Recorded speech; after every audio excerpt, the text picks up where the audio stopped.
Tell us a little bit about what is your basic advice for folks if they're looking to rent and before they sign on the line and move in, what things do they need to look out for or be aware of?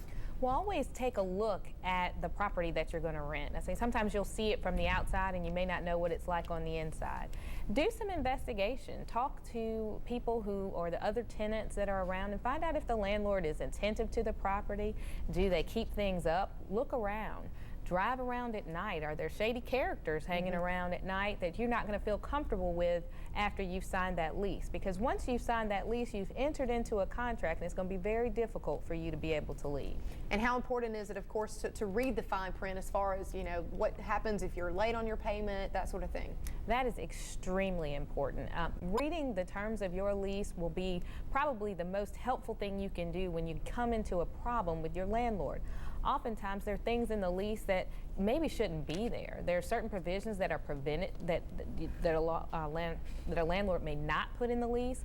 There's also things in there that can help you get out of a lease if you find that there are problems with what's happening at the property. So read the lease. Make sure you get a copy of the lease. Read it before you sign it. Okay. Ask them to give it to you before you sign it. Yeah, so you do have an opportunity to read it, right?